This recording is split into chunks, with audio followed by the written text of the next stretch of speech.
할렐루야. 사랑하는 성도 여러분, 11월 12일 아까의 시간이 돌아왔습니다. 오늘은 사사기 6장 1절에서 24절 토요일 본문까지 어느 정도 중간 정도까지 좀 살펴보려고 하고요. 그 다음에 토요일 본문은 주일 본문과 함께 이어서 6장 전체를 내일 살펴볼까 합니다. 제가 이 기드온의 이 스토리 또 이 사사에 관한 이야기를 읽으면서 하나 떠오른 문장이 있습니다. 일전에 그 사명이라고 하는 책에서 이렇게 우리에게 도전했던 책인데요. 사명 그 깊은 데로 가는 위대한 도전을 하라. 하나님이 당신과 함께 하신다. 사명은 하나님의 전쟁이기 때문이다.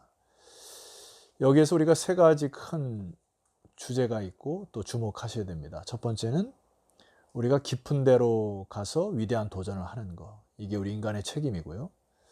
두 번째는 하나님이 함께 계신다 라고 하는 사실이고, 세 번째는 사명은 하나님의 전쟁이기 때문에 우리가 반드시 감당해야 될 것이 바로 이 사명이라고 하는 것입니다. 우리가 찬송 속에서도 많은 사람이 얕은 물가에서 저 큰 바다 가려다가 찰싹거리는 파도 보고 두려워하고 주저하여서 창파의 배를 띄우지 못한 채로 인생을 살아가는 경우가 얼마나 많이 있는지 모르겠습니다. 사사기를 묵상하면서 우리가 절제할 것은 절제하고 끊어버릴 것은 끊어버리고, 그리고 다시 불을 지필 것은 불을 지펴서 사명에 불타오르는 저와 여러분 되기를 소망합니다.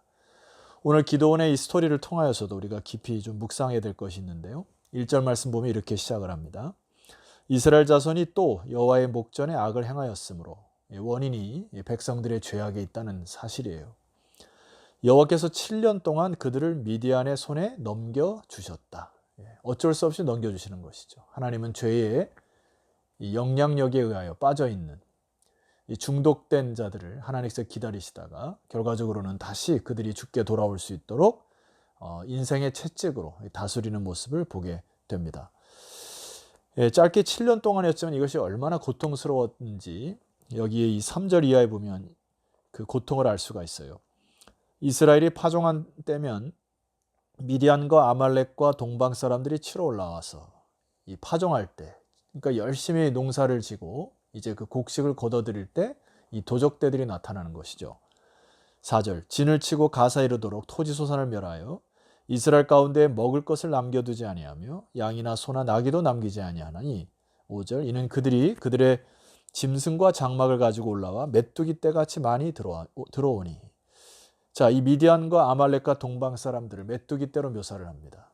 저는 어렸을 때 시골에서 살았으므로 이 메뚜기 떼가 가끔 이렇게 덮치는 경우에 이 푸른 풀밭이 이렇게 쑥대밭이 되는 것을 가끔 보게 되는데, 이 추수기 때에 이들이 들어와 아주 그냥 싹쓸이 해가는 이 엄청난 고통을 이야기하는 거죠. 사실 이것을 이제 천재라 혹은 여기 보면 자연재앙이라 하지만은 결과적으로 이것은 인재인 것이죠. 그 인간의 잘못과 죄악으로 인하여서 하나님이 그들을 미디안의 손에 넘겨주셨다라고 하는 것입니다. 자, 이 상황에서 그들의 일상을 보여주는 것이 있습니다. 이 얼마나 고통스러웠는지를 알 수 있는 구절이 11절. 여호와의 사자가 아비에셀 사람 요아스에게 속한 오브라에 이르러 상수리 나무 아래에 앉으니라. 마침 요아스의 아들 기드온이 미디안 사람에게 알리지 아니하려 하여 밀을 포도주 틀에서 타작하더니. 뭔가 좀 어색하지요. 밀은 이 넓은 들에서 이렇게 타작을 해야 되는 것이죠. 바람에 결을 날리고 곡식을 걷어들이는 거. 그런데 여기 보니까 포도주 틀에 타작했다. 포도주는 그늘이 친 곳에서 숙성을 시키는 원리입니다. 그러니까 창고나 곳간에서 숙성을 시켜야 되는데 하도 뺏어가니까 이 포도주 틀에 숨어서 밀을 타작하는 이 현상이 이스라엘 백성들의 고통을 직감할 수가 있는 장면입니다. 바로 이때 하나님의 사자가 이 기드온에게 나타나는 말이 있어요. 여러분 12절부터 우리가 주목하셔야 되는데요. 여호와의 사자가 기드온에게 나타나 이르되 큰 용사여 여호와께서 너와 함께 계시도다. 자, 이 기드온을 가르쳐서 큰 용사라 하죠. 아마 기드온이 이것을 들었을 때도 굉장히 어색했을 것입니다. 자기가 뭘 봐서 큰 용사라 할까? 그러나 하나님이 큰 용사라 부르시고 항상 단서를 붙이세요. 내가 너와 함께 할 것이다. 여러분 아멘을 하셔야죠. 자, 13절 보게 되면은 기드온이 여호와의 사자에게 대답했습니다. 오 나의 주여, 여호와께서 우리와 함께 계시면은 어찌하여 이 모든 일이 우리에게 일어났나이까? 이게 지금 기드온의 마음이 큰 용사든 뭐 이런 거 저는 관심도 없습니다. 아니, 하나님이 살아계시다면 어떻게 이러한 재앙이, 어떻게 이런 고통이 우리 삶에 밀려올 수 있습니까? 어디서 많이 듣던 소리 아닙니까? 우리가 참 인간이 연약한 것은요, 평안할 때는 참 감사하지 않아요. 그리고 하나님께서 채워주실 때는 하나님을 기억하지도 않아요. 다 자기가 뭔가 잘나서 한 것처럼 그렇게 하다가 어려움이 닥치면은 꼭 이런 질문을 합니다. 어떻게 하나님이 살아계신데 나에게 이러한 고통과 어려움이 다가올 수 있는가? 하나님 도대체 살아계신가? 하고 불평과 원망이 저와 여러분을 쏙 빼닮은 것 같습니다. 이게 바로 사사기에서 우리를 보여주는 민낯이라는 생각이 들어요. 성도 여러분, 이것은 악의 고리를 끊으셔야 됩니다. 계속해서 원망과 불평이 아무런 일도 하지 않냐고 원망과 불평을 쏟아내는 순간 역사는 일어나지 않아요. 그것은 사명자의 자세가 아닌 것입니다. 하나님이 얘기하시죠. 자, 13절 하반절 말씀 보니까 기드온이 또 이렇게 얘기합니다. 또 우리 조상들이 일찍 우리에게 이르기를 여호와께서 우리를 애굽에서 올라오게 하신 것이 아니냐 한 그 모든 이적이 어디 있나이까? 도대체 그 이적들은 어디 갔습니까? 이제 여호와께서 우리를 버리사 미디안의 손에 우리를 넘겨 주셨나이다. 도대체 왜? 라는 질문을 계속하는 거죠. 이 상황에서 여러분 이제 하나님께서 대답하시는데 한 가지 짚고 넘어갑시다. 제가 우리 세례자들에게도 설교를 드렸는데 지난 수요일 날 긍정 마인드로 넘어갈 수 있습니까? 혹은 내가 긍정적인 생각을 한다고 해서 이 어려운 상황에 넘어갈 수 있냐 말이에요. 괜찮아질 거야. 혹은 다 잘 될 거야. 이런 식으로 주문을 외운다고 해서 여러분이 위기가 극복될까요? 많은 사람들이 하나님을 믿는 믿음의 이 여정을 단순히 세상의 어떤 심리학 정도로 혹은 세상의 그 도덕 종교 수준으로 생각하는데 안 그렇습니다. 그것으로 뛰어넘을 수가 없어요.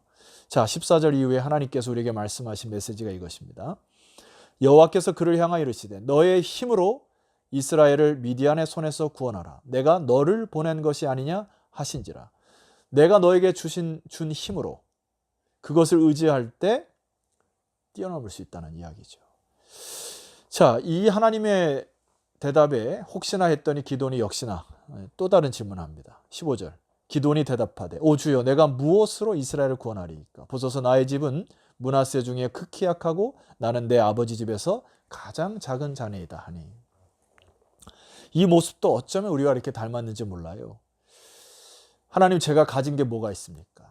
하나님, 지금까지 제가 무엇으로 다른 사람을 섬기고 내가 무엇으로 교회의 영광을 해서 사용할 수 있겠습니까? 하고 하나님께서 부어주신 은혜보다는 자기의 기준에 미치지 못하는 것들을 또다시 원망과 불평을 쏟아내는 우리의 나약한 모습을 봅니다.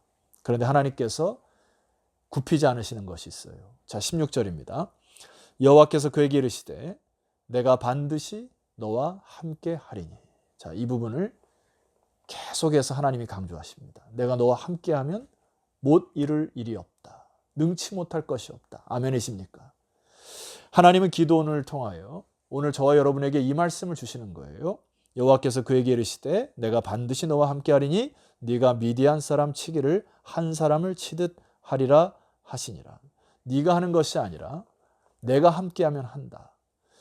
이 믿음의 공식을 우리는 자꾸 잊어버려요. 그래서 자꾸 삶 속에서 하나님, 나는 몸이 이렇게 아프고 나는 이것이 없고 나는 무엇이 없고 이런 부족함을 통하여서 주의 일을 사명을 감당하지 못한 채 주저앉아 있습니다. 오히려 저는 이 기드온의 이 자세를 통하여 우리가 배워야 될 점이 하나 있는데요. 17절 말씀 보면은 기드온이 주님 표징을 내게 보여주십시오 라고 하는 기도하는데 저는 이것이 많은 의심으로 하나님께 기도한다기보다는 하나님과 씨름하는 장면으로 봅니다. 성도 여러분, 오늘날 우리가 하나님의 세미한 음성을 듣거나 혹은 하나님께 주신 그 사인을 경험하기 위하여 작정하여 기도하는 이 기도의 모습이 회복되었으면 좋겠어요. 그래서 18절 말씀 보면은 내가 예물을 가지고 다시 주께로 와서 그것을 주 앞에 드리기까지 이곳을 떠나지 마시기를 원하나이다 하니 그가 이르되 내가 너 돌아올 때까지 머무르리라 하니라. 이 기도원의 성격을 제가 가만히 보니까 굉장히 치밀하고 주도 면밀한 성격의 소유자입니다. 그러니까 하나 더하기 하나는 이 둘이라고 확인을 갖고 또 나가는 성격이에요. 여러분 뭐 기도원의 성격을 우리가 어떻게 뭐라고 할 수가 있겠어요? 이 기도원의 성격처럼 우리가 내일 살펴보는 부분도 있지만은 하나님 또 표정을 달라고 기도합니다. 여러분 이게 성격 따라 하나님 역사하시는 분이라고. 하나님은 이 기도원의 기도를 통하여서 불로 역사하셔서 재물을 태우시죠. 그리고 뭐라고 또 얘기하십니까? 23절 보세요. 뭐라고 기록하고 있습니까? 안심하라, 두려워하지 말라. 거기서 여호와께 제단을 쌓고 여호와 샬롬이라 이름을 붙입니다. 비로소 기도원의 마음에 평강이 찾아오기 시작합니다. 이 방송을 듣는 이 하나님 백성들의 기질과 성격은 천차만별일 것이에요. 그러나 도전합니다. 성도 여러분. 오늘날 우리 시대에 이 코로나 시대에 참 어려운 시대에 하나님과 씨름하는 기도의 사람이 되었으면 좋겠고 이 기도원의 기도가 하나님 표징을 달라고 하는 기도를 가지고 기도의 자리로 나오는 것 저는 100% 동감하는 바입니다. 여러분 이 자세가 여러분의 회복되었으면 좋겠고요. 제가 마지막으로 여러분에게 들려드리고 싶은 것은 팀 켈러 목사님이 쓴 정의란 무엇인가의 책 내용 가운데 이런 내용이 있습니다. 인간은 모두 다 테이블에 놓인 실타래들이다. 돈과 시간, 능력을 이웃들의 삶에 투입하지 않고 자신만을 위해 간직한다면 이게 무슨 말이죠? 하나님 말씀에 순종하지 않는다면 사회적으로, 관계적으로, 정서적으로 옷감 속에 녹아 들어갈 수 없다. 다시 샬롬을 직조해내는 일은 곧 시간과 재물, 능력과 자원들을 가지고 가난한 이웃들의 삶을 이리저리 꿰매고 묶고 밀어넣는 작업이다. 여호와 샬롬, 샬롬이라고 하는 거 일전에 말씀드렸죠. 그것은 관계적인 거라 말씀드렸습니다. 하나님과 사람 사이의 관계 회복이 샬롬, 이웃과 이웃 사이의 관계 회복이 샬롬.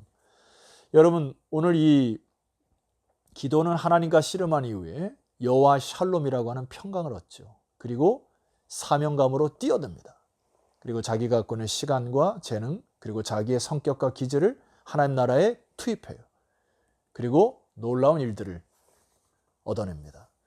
성도 여러분, 사사들은 대사사요 소사사로 이렇게 나눕니다. 많은 역할을 감당하고 성경에 오늘 기도원처럼 3장 4장에 걸쳐서 쓰인 사사들을 대사사라 해요.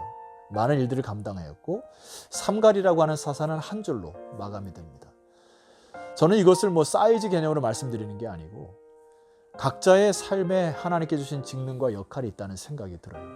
중요한 것은 쓰임받느냐 쓰임받지 못하느냐, 여러분을 통하여 하나님의 은혜가 흘러가느냐 흘러가지 못하느냐. 여러분 기도원의 기도를 회복하시기를 주 이름으로 축원하고 여호와의 샬롬의 영광을 경험하는 저 여러분이 되기를 주 이름으로 축원합니다. 기도드리시겠습니다. 하나님 아버지 감사합니다. 오늘 이 기도원의 사사의 메시지를 통하여 저희들이 다시금 하나님과 씨름하고 여호와의 샬롬을 사모하게 하시니 감사합니다. 사명자로 거듭나게 하옵소서. 남은 인생 한 영혼이라도 주 앞에 돌려드릴 수 있는 그런 은혜와 축복의 통로가 되게 하옵소서. 예수 그리스도 이름으로 기도드렸사옵나이다. 아멘. 자, 성도 여러분 수고하셨고요. 내일 주말은 주일 본문까지 사사기 6장 끝까지 한번 살펴보도록 하겠습니다. 내일 뵙도록 하겠습니다.